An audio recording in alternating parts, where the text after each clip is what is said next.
नमस्कार दोस्तों, ये video editorial compilation for mains का पार्ट है। आप प्लेलिस्ट में जाके एडिटोरियल की वीडियोस पेपर वाइज और टॉपिक वाइज देख सकते हो।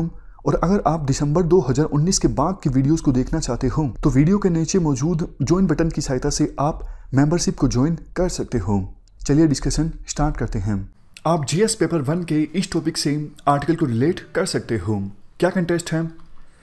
हैदराबाद और उन्नाव की रेप घटनाओं के बाद वुमेन इश्यूज पर एक बार फिर से बात होने लगी है।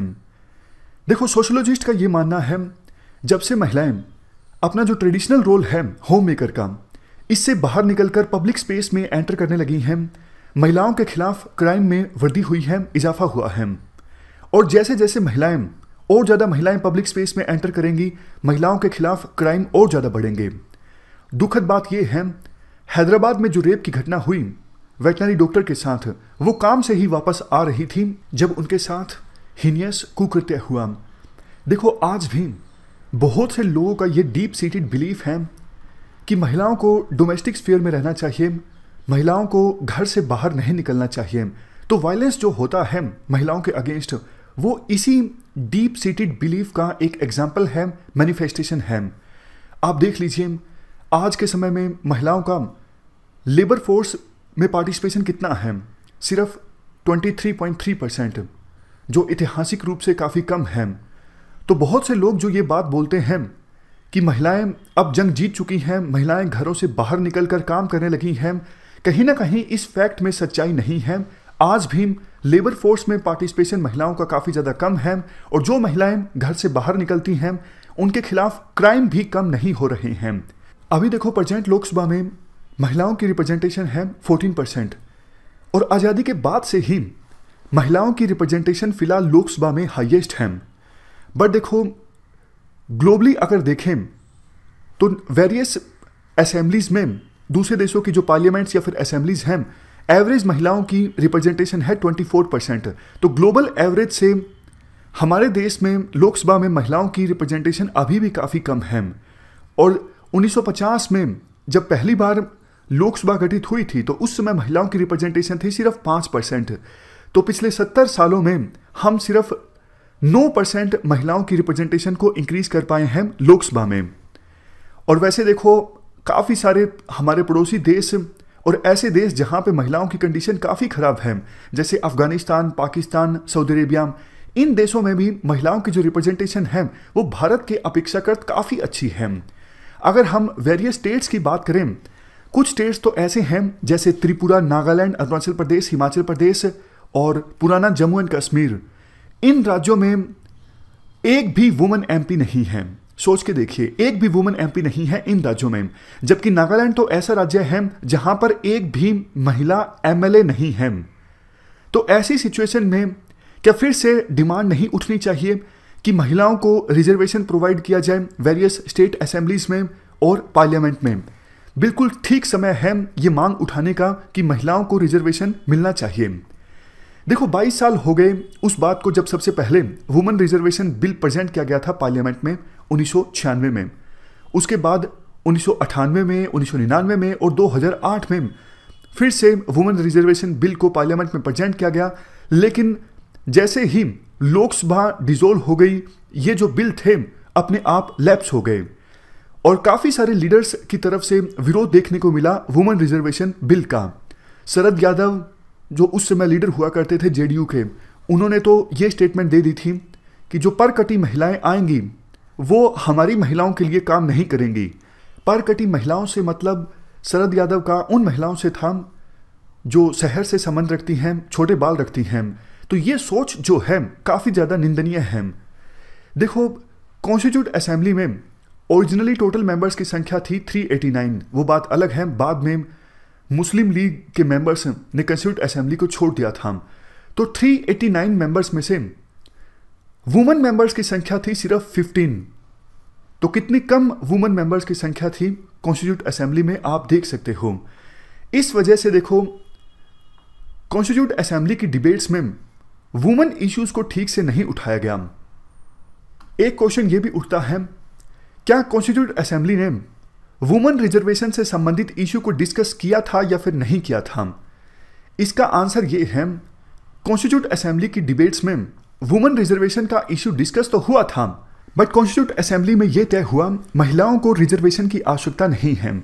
इसका देखो एक सीधा सीधा रीजन तो ये है, कॉन्स्टिट्यूट असेंबली में महिलाओं की रिप्रेजेंटेशन काफ़ी ज़्यादा कम थी, और जो महिलाएं थीं कॉन्स्टिट्यूट असेंबली में वो हेजिटेंट थी, काफ़ी हिचकिचा रही थी रिजर्वेशन मांगने के लिए।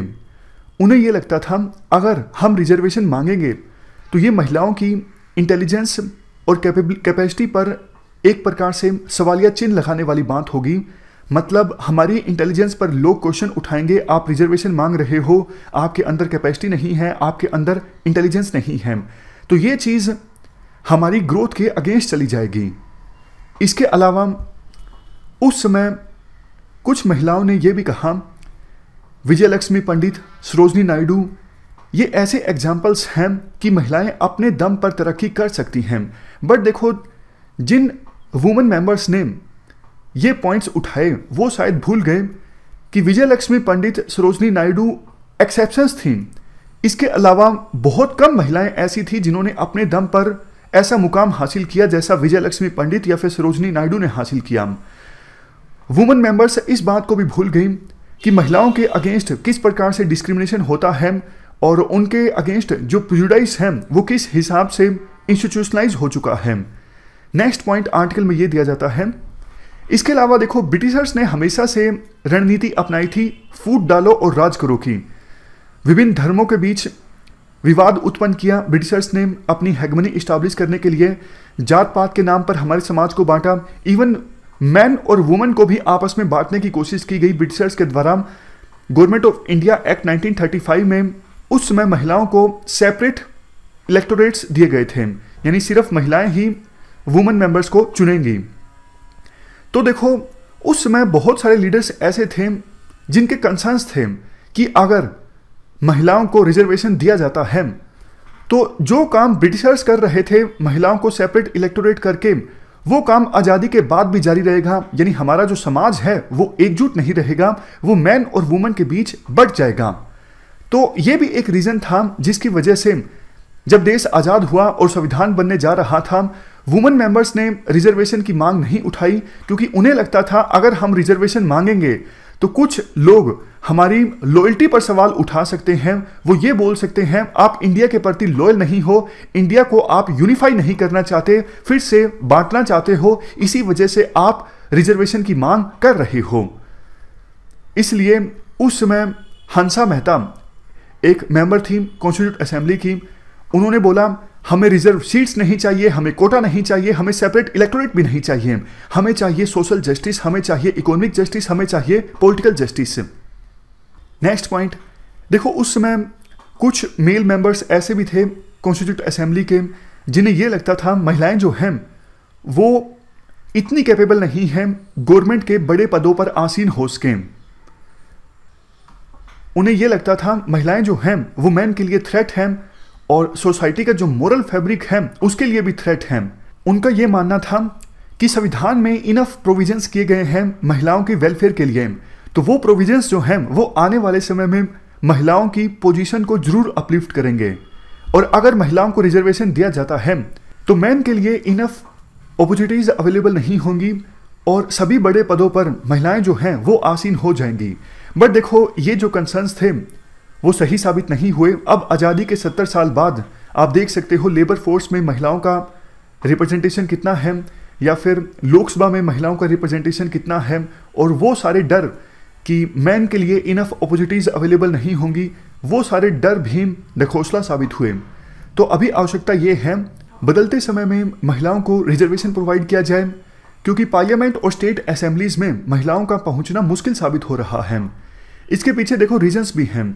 आज के समय में आपको पता है इलेक्शंस में पैसे का बहुत ज़्यादा इस्तेमाल होता है, मसल पावर का इस्तेमाल होता है इलेक्शन जीतने के लिए, और इन दोनों डिपार्टमेंट्स में महिलाएं जो हैं वो पीछे हैं, क्योंकि इकोनॉमिक एम्पावरमेंट अभी तक महिलाओं का नहीं हुआ है। सिर्फ शुरुआत हुई है आप कह सकते हो महिलाओं के इकोनॉमिकली एम्पावर होने की।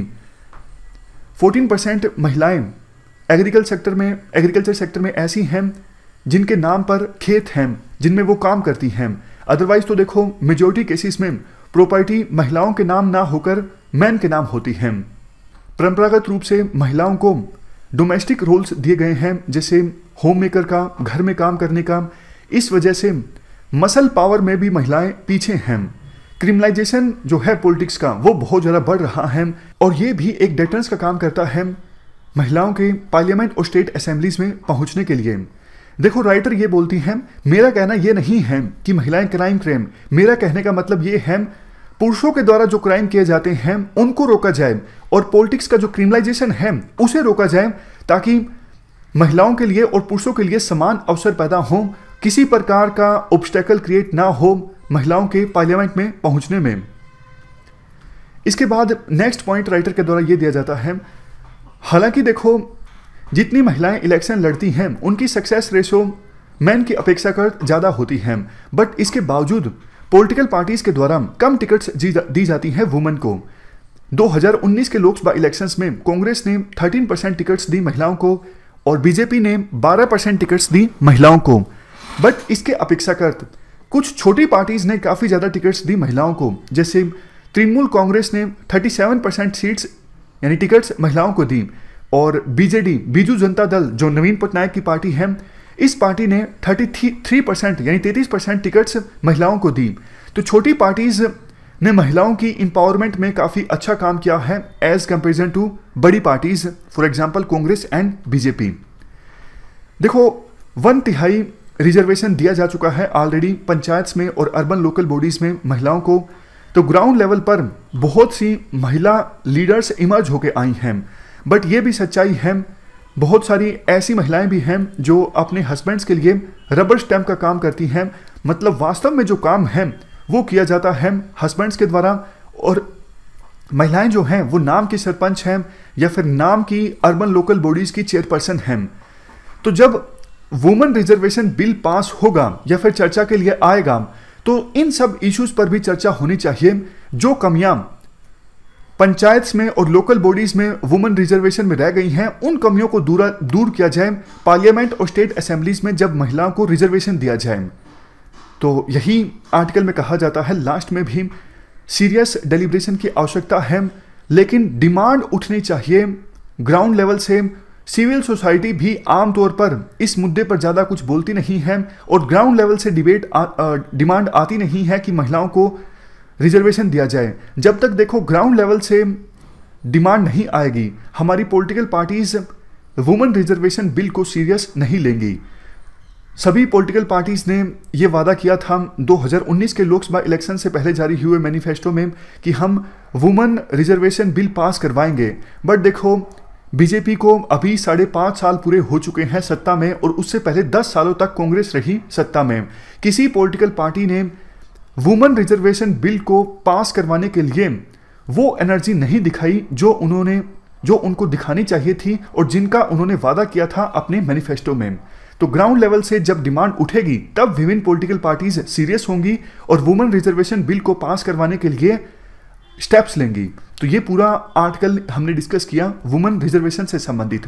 इस डिस्कशन में फिलहाल इतना ही है। Thank you very much for discussion.